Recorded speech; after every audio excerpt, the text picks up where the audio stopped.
Audio आप देख रहे हैं, शाम का 7 बज चुका और आपके सामने हाजिर हूं मैं आपका पसंदीदा प्रोग्राम बिग डिबेट लेकर के। बिग डिबेट में आज हम चर्चा करेंगे हिंदुस्तान की सियासत में हो रहे नए बदलाव के। बड़ा बदलाव हुआ है। तमाम विपक्षी दलों ने जो अभी तक यूपीए कहलाता था, सबने मिलकर एक नया संगठन बना लिया है और नाम दिया है इंडिया। इंडिया 2024 में जो सत्ता का संग्राम होने जा रहा है उसकी तैयारी है। युद्ध की सेना सज गई है। इस तरफ दूसरी तरफ एनडीए है जिसमें प्रधानमंत्री नरेंद्र मोदी, अमित शाह, बीजेपी की तरफ से तमाम बड़ी बड़ी पार्टियां उसमें हैं और लगभग उनका भी कुनबा बढ़ रहा है। और इधर यूपीए का जो कुनबा था उसको नया नाम देकर के कुनबा बढ़ाया गया। इसमें अब आम आदमी पार्टी भी शामिल हो गई है, बहुजन समाज पार्टी, नीतीश कुमार, लालू यादव, तमाम दिग्गज लोग पहले से हुआ करते सबके सब हैं। ये सब मिलकर के मुकाबला करेंगे एनडीए की सरकार का। लेकिन 2024 में उसके पहले सत्ता का सेमीफाइनल होना है जिसमें 5 राज्यों में विधानसभा के चुनाव, जिसमें मध्य प्रदेश और छत्तीसगढ़ भी शामिल है।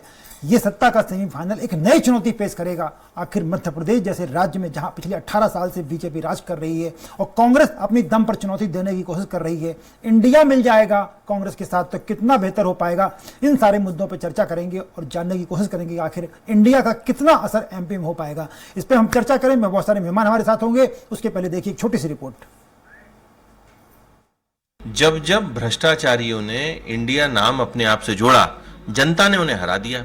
1975 में नारा आया Indira is India, India is Indira, और क्या हुआ? 77 में बुरी तरह इंदिरा गांधी हारी।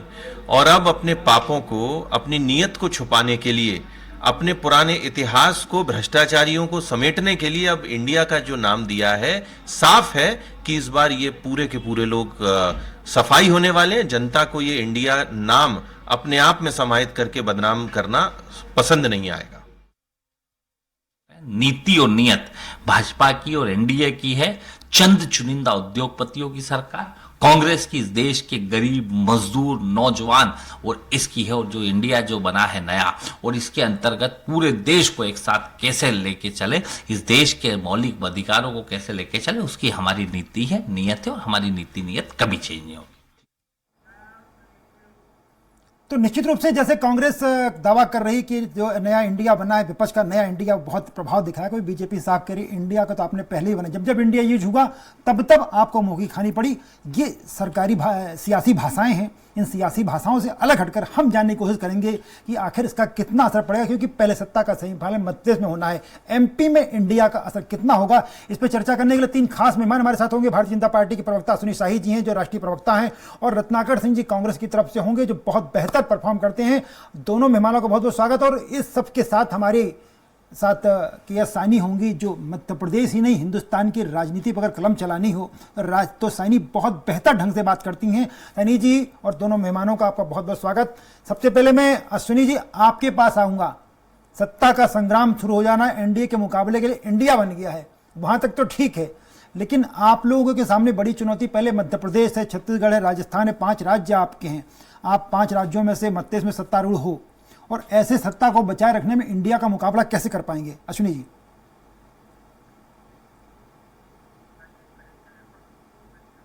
जी चलिए मैं सबसे साइनी जी से समझने की कोशिश करता। साइनी जी, आपने देखा कि एक नया इंडिया जो नया बन गया है, मैं इस बात पे हम लोग बात कर रहे थे कि ठीक है 2024 का जो चुनाव होगा उसमें जो होगा वो देखा जाएगा, लेकिन बड़ी चुनौती अभी मध्य प्रदेश होगा। क्योंकि मध्य प्रदेश में अगर जो इसके घटक हैं, बहुजन समाज पार्टी, आम आदमी पार्टी, समाजवादी पार्टी और तमाम ऐसे दल जो इंडिया का घटक हैं, अगर इन्होंने मध्य प्रदेश में अपनी हिस्सेदारी मांग ली तो क्या स्थिति बन पाएगी? इस पर थोड़ा सा आपकी विश्लेषण। जी, मैं तो पहली बात ये कहूँगी कि ऑपोजिशन का जो ओपनिंग बैटिंग है उसमें उन्होंने एकदम शॉट लगा दिया है। तो ओपनिंग शॉट तो बहुत बढ़िया किया है। जैसे ब्रांडिंग में जैसे शेक्सपियर ने एक बार कहा था, नाम में क्या रखा है। गुलाब को किसी नाम से पुकारो तो उसकी खुशबू तो वही रहेगी। लेकिन जब पॉलिटिक्स में आते हैं तो वो बात नहीं होती। ब्रांडिंग में नाम का अपना एक बहुत महत्व होता है। तो इम्पैक्ट तो होगा नाम का, नो डाउट, कि इंडिया एक ऐसा नाम है जो यूथ से लेकर जो सीनियर सिटीजन सबको छूता है जी। और उसका इम्पैक्ट, लेकिन इंटीग्रिटी और इनका परफॉर्मेंस कैसा रहेगा वो भी एक महत्वपूर्ण बिंदु है ब्रांडिंग के साथ। ब्रांडिंग में सिर्फ नाम से काम नहीं चलता है, काम भी देखना पड़ता है। तो किस तरह से ओपोजिशन अपने आप को यूनाइटेड रखता है, उसका असर स्टेट इलेक्शंस में कितना पड़ता है। जैसे आपने कहा अभी 4 राज्य जो है चुनाव में जाने वाला है, इसका क्या परिणाम है, क्योंकि उनके सामने मोदी जैसे एक चेहरा है। मोदी का जो एक नेशनलिस्ट का जो एक फेस है मोदी का, उसके सामने इंडिया के नाम से सिर्फ काम नहीं चलेगा, एक आपको नेशनलिस्ट का परफॉर्मेंस भी दिखाना पड़ेगा कि आपको कितने उसमें आप सक्षम होते हैं। ये तो आने वाला वक्त ही बता सकता है। लेकिन मेरे ख्याल से नाम जो है उसके तो इम्पैक्ट डेफिनेटली यूपीए जो भी है ऑपोजिशन पड़ेगा। बिल्कुल बिल्कुल। मैं रत्नाकर जी के पास आ रहा हूँ। रत्नाकर जी, साइनी जी कह रही थी कि नाम तो आपने बहुत अच्छा रख लिया और नाम का असर तो पड़ेगा राष्ट्रवाद की, लेकिन मोदी के राष्ट्रवाद से मुकाबला। लेकिन उसके पहले मेरा सवाल है, मोदी का राष्ट्रवाद और आपका राष्ट्रवाद, इसका मुकाबला 2024 में होगा। उसके पहले मध्य प्रदेश आपके सामने है, राजस्थान आपके सामने है, एमपी और छत्तीसगढ़ आपके सामने है। इन राज्यों में जो आपके घटक दल हैं इंडिया के, अगर उन्होंने आपके लिए चुनौती पैदा कर दी तो एक नई समस्या नहीं होगी आपके लिए? रत्नाकर जी।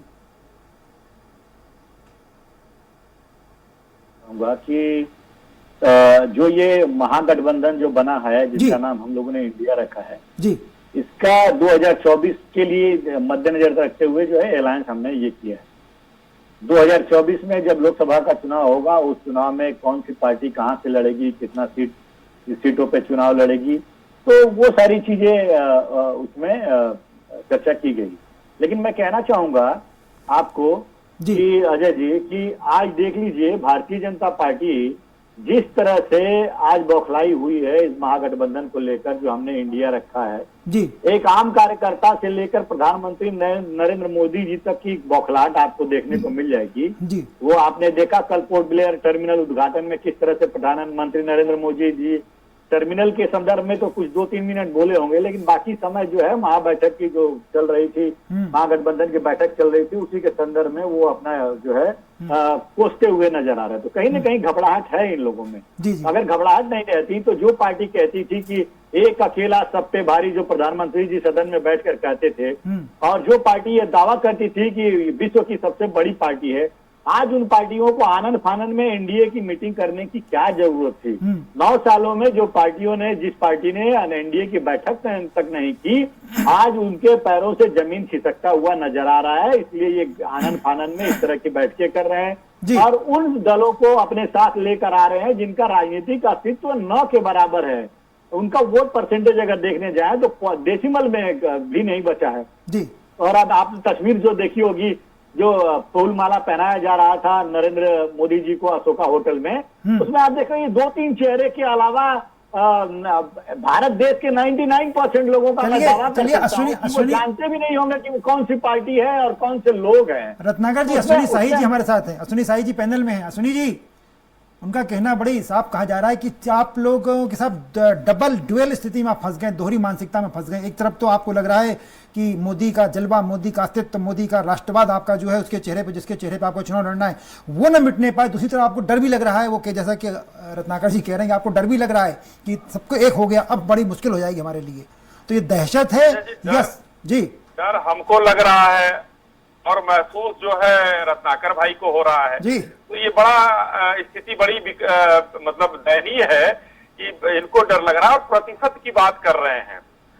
रत्नाकर भाई, हिंदुस्तान में 272 सीटों पर बहुमत होता है और 2019 के चुनाव में हम लोगों ने 436 पर लड़कर 224 सीटों पर 50% से ऊपर पाकर हमारे उम्मीदवार जीते थे। प्रतिशत की बात करते हैं, 48 सीटें ही कम थी बहुमत से जी। और आपका प्रतिशत भी आपको मैं दिखाना चाहता हूं कि 1.5% से ऊपर आपका वोट उत्तर प्रदेश में नहीं रह गया था। लड़की हूं, लड़ सकती हूं का नारा भी दिया गया था।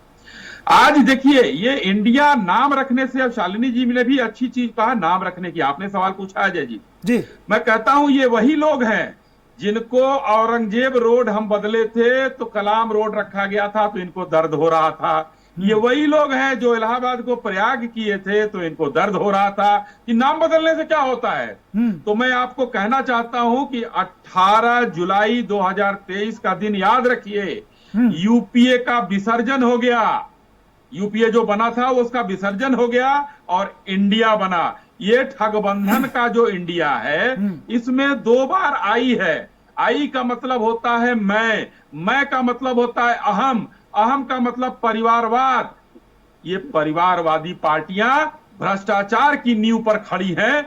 और ये सारी पार्टियां जो है अपना अस्तित्व बचाने के लिए आज एक साथ हुई। और इसमें सबसे अच्छी बात ये हुई, सीताराम के येचुरी जी बाहर निकलते ही कहते हैं कि बंगाल में तो हम ममता दीदी के खिलाफ ही लड़ेंगे। सर वही तो मेरे मन में जो बार सुनिए, नहीं वही तो मैं कह रहा हूं। और उसके बाद सुनिए, नीतीश जी किस तरीके से बेइज्जत होकर गए, जिन्होंने आज 6 महीने 8 महीने से विपक्ष को एक करने का उठा लिया था बीड़ा, जिनके अध्यक्षता में एक तरह से कहिए पटना में बैठक शुरू हुई, वो किस तरीके से बेआबरू होकर तेरे कूचे से हम निकले गाना गा रहे थे। और तीसरी बात, आज सबसे ज्यादा जो अरविंद केजरीवाल जी वहां पर पानी पी पी कर सबको गाली देते थे, कांग्रेस को, ममता जी को, सबको, आज सबसे ज्यादा उसी सवाल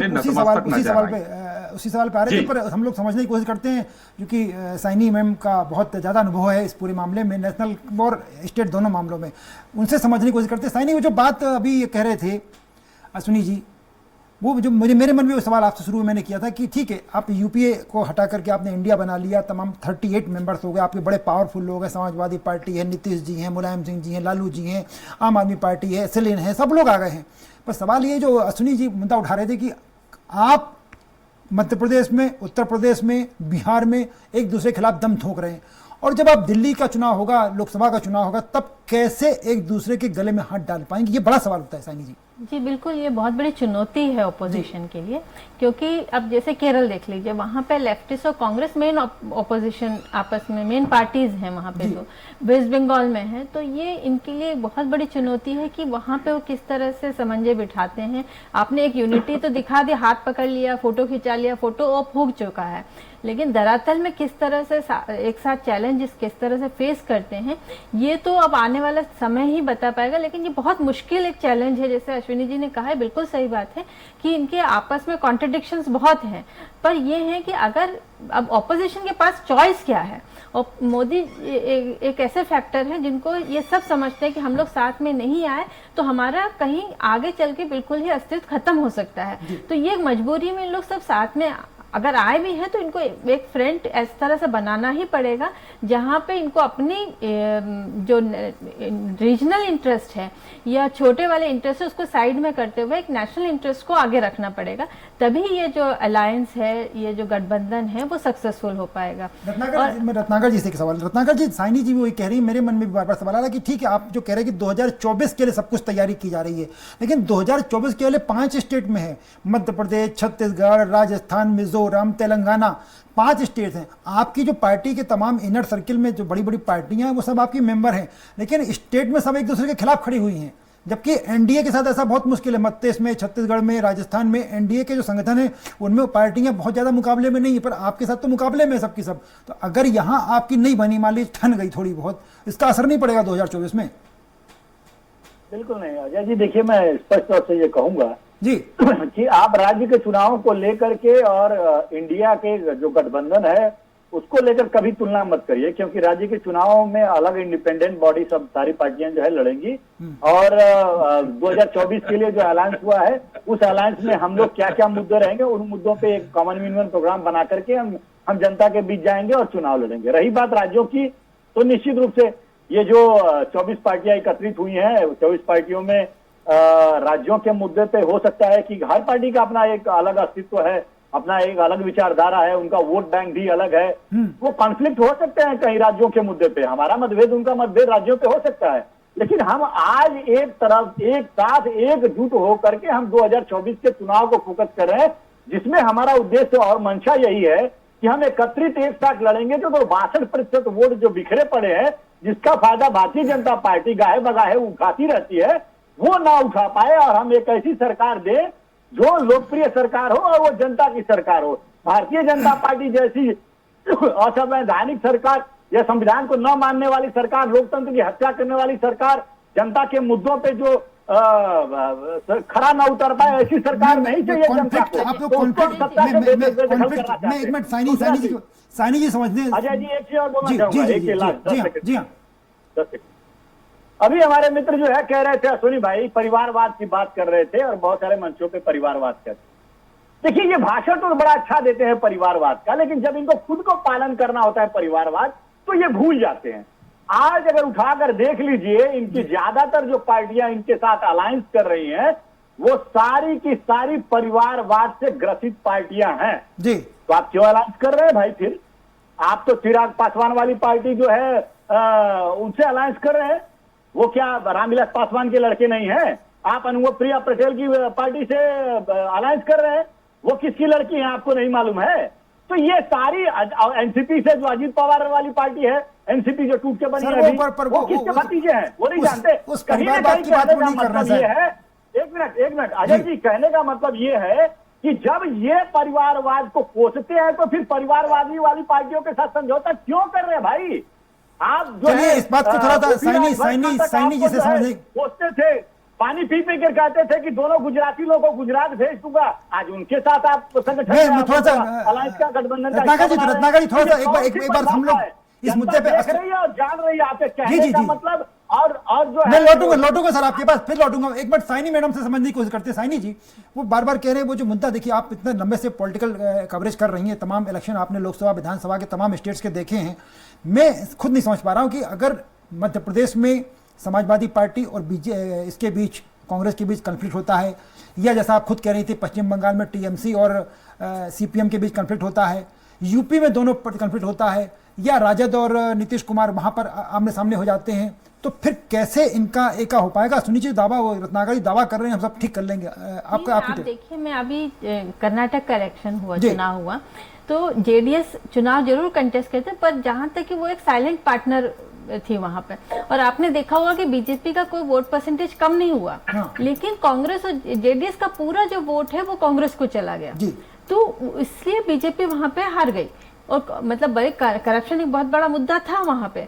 लेकिन जो ये अलायंस की बात है, तो ऑफिशियली क्योंकि वो नहीं कर सकते थे जेडीएस के साथ अलायंस, या इनके अपने मतलब पॉलिटिकल इंटरेस्ट होते हैं हर पार्टी को, और आइडियोलॉजिकली डिफरेंट है, तो पर साइलेंटली तो उन्हें, कि वेस्ट बंगाल में भी आपने देखा होगा जब टीएमसी वहां पे कांग्रेस को कोई सीट नहीं मिला, जब अलायंस तो नहीं हुआ था उनके बीच में, लेकिन टीएमसी का जीतने का एक बहुत बड़ा कारण था कि लेफ्ट और कांग्रेस जो है थोड़ा साइलेंट हो गए थे। तो इस तरह से जो होता है कि अलायंस ये सब वर्कआउट कर सकते हैं ऑपोजिशन पार्टी की, किस तरह से हमारा इंटरेस्ट भी बचा रहे और साथ में अलायंस भी चले। तो ये एक जो है गठबंधन, ये मैंने कहा कि मतलब इस पे वर्कआउट तो बहुत का ब्लूप्रिंट बनाना ही पड़ेगा ऑपोजिशन को, किस तरह से वर्कआउट करते हैं, अपने वर्कर्स को साथ में रखना पड़ेगा कि कोई। सैनी, जिस तरह से आप बात बता रही हैं, जो एनालिसिस आप कर रही हैं, उसमें तो मुझे लग रहा है कि इनके ब्लूप्रिंट की बजाय बीजेपी को ज्यादा ब्लूप्रिंट बनाना पड़ेगा कि इनका अगर ये साइलेंस, अगर ये गठबंधन बनता है तो बीजेपी के लिए चैलेंज है। ये तो बीजेपी किस तरह से इस अलायंस के लिए, अब बीजेपी जो कर रही है, आपने देखा होगा कि शिवसेना अभी एक शिवसेना नहीं है, 2 शिवसेना हो गए, एनपी अभी एनसीपी अभी एक नहीं है, 2 एनसीपी हो गए हैं, बिहार में भी आपके कुछ लोग इनके साथ आ रहे हैं, तो आपस में ये सब इक्वेशंस चल रहे हैं, कुछ यहाँ जा रहे हैं वहां जा रहे हैं। जब तो फाइनल इलेक्शन में क्या पिक्चर निकल के आती है वो तो देखने पर बात है। जो मेन चैलेंज अभी सुनिए जी, बड़ा मुद्दा आ रहा है कि जैसा सैनी जी ने एनालिसिस किया, बड़ा आप भी सुन रहे थे बड़े उससे, कि वो कह रहे हैं कि कॉन्फ्लिक्ट होगा लेकिन हम केंद्र में एक हो जाएंगे, लेकिन जिस तरह वो कह रहे हैं कि चलिए एक नहीं होते हैं, लेकिन जिस तरह का अगर ये खामोशी के साथ सपोर्ट कर दिया तो आपके लिए चुनौती हो जाएगी और आपको ब्लूप्रिंट तैयार करना पड़ेगा, कैसे मुकाबला करेंगे इनका। अजय जी देखिए, भारतीय जनता पार्टी अकेली ऐसी पार्टी है जिसने अपना ब्लूप्रिंट हमेशा तैयार करके रखा हुआ है।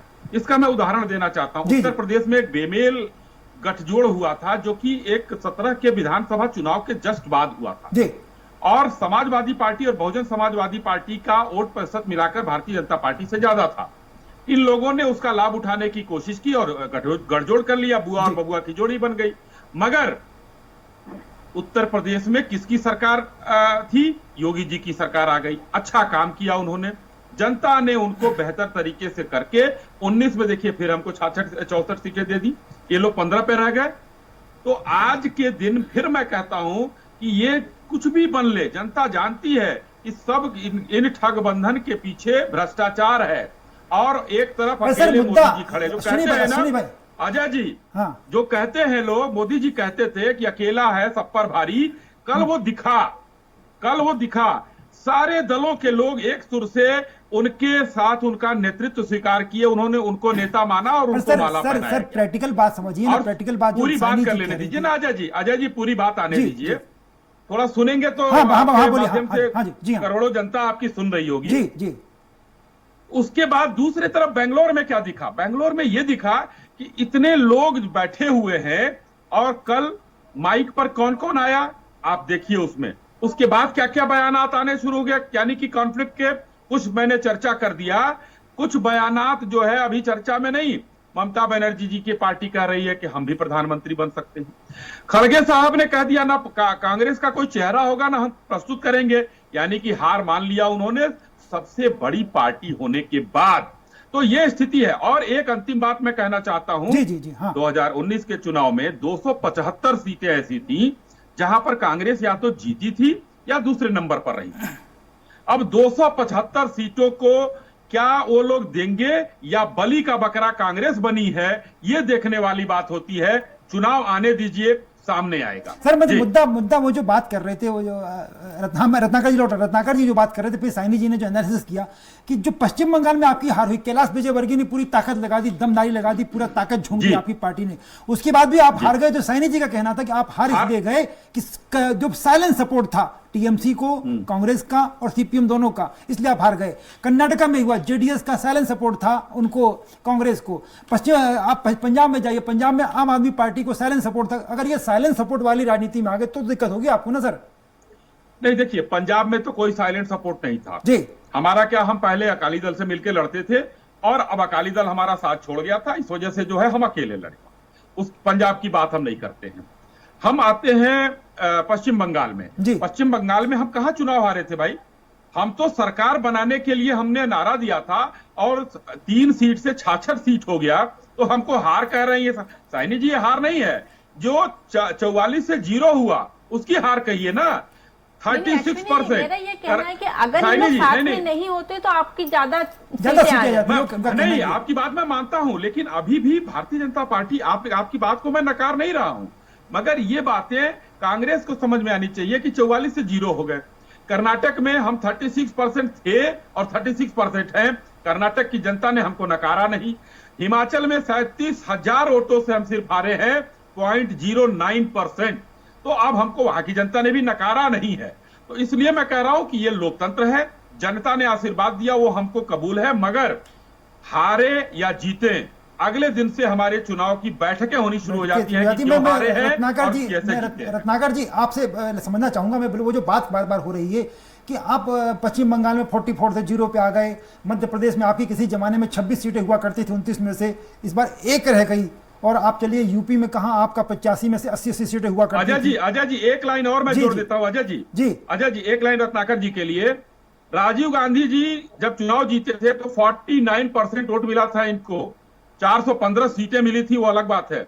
लेकिन भारतीय जनता पार्टी को 303 सीटों पर 50% से ऊपर वोट मिला था 19 में। ये भी ध्यान रखने वाली बात। वो बात आ रही बार बार कि ठीक है आप बेहतर परफॉर्म करें, लेकिन जिन राज्यों में आपका परफॉर्मेंस अच्छा नहीं है वहां अपोजिट पार्टियां आपके लिए लोकसभा में चुनौती बन जाएंगी, आप ही की पार्टी जो घटक दल है इंडिया के। जी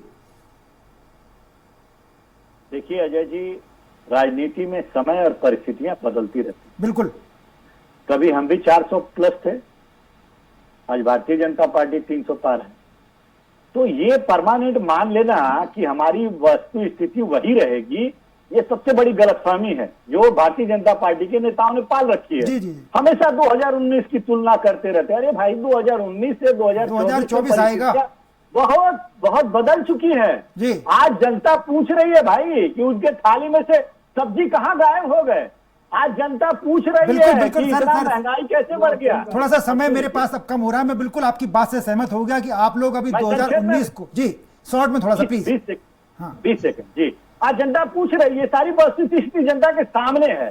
तो आप, और राजनीति में हमेशा प्रयोग होते रहते हैं, जरूरी नहीं है कि जो हमने 2019 में प्रयोग किया उसमें असफल हो जाएंगे, हो गए तो 2024 में वो प्रयोग नहीं। चलिए हमने समझ लिया सर, समझ लिया कि आप ये मान के चल रहे हैं कि सफल भी होंगे। और एक चीज कहूंगा, सिर्फ 10 सेकंड। अजय जी, ये पहले भी भ्रांतियां फैला रहे थे कि आम आदमी पार्टी दूसरी तरफ जा रही है, टीएमसी दूसरी तरफ जा रही है। आपने देखा महागठबंधन में सारी पार्टियां एकत्रित नजर आई। आज भी वो भ्रांतियां फैला रहे हैं तो ये भारतीय जनता पार्टी के पेट में दर्द बिल्कुल होते बिल्कुल जा आप रहा है। बिल्कुल बिल्कुल और ये बिल्कुल आपसे बढ़ता जा सहमत रहा हूं कि है। आप ये मान के चल रहे हैं साइनी जी, जैसा आपने कहा कि आपके एनालिसिस के आधार पर, लेकिन वो मान के चल रहे हैं कि 2019 का इंडिया और अब नया वाला इंडिया, इनका जो इंडिया है वो 2019 से बेहतर 24 में परफॉर्म कर पाएगा। और हम सब देखेंगे अगर ये ऐसा कर, लेकिन जब उसके घुटना पहले ही जो बात फेंक देना है तो फिर क्या मानना है, जी क्या अश्विनी ना जी पर मानना जो है, अश्विनी कांग्रेस जैसी पार्टी ने घुटना मैं देख जो बात दिया। कह रहा था, और मैं जो बात कह रहा था कि सत्ता का फाइनल खेलने के पहले आपको सर सत्ता का सेमीफाइनल खेलना है 5 राज्यों में, 6 राज्यों में, उनमें आपको मुकाबला करना पड़ेगा और यही आपके लिए बहुत बड़ी चुनौती होगी। फिलहाल सभी मेहमानों का, सुनी जी आपका, रत्नाकर भाई आपका, के.एस. साइनी मैडम आपका बहुत बहुत स्वागत, धन्यवाद। और मैं इस प्रोग्राम को खत्म करूंगा, लेकिन आप कहीं जाइएगा मत, क्योंकि खबरों का सिलसिला चलता रहेगा, इसलिए देखते रहिए स्वराज एक्सप्रेस।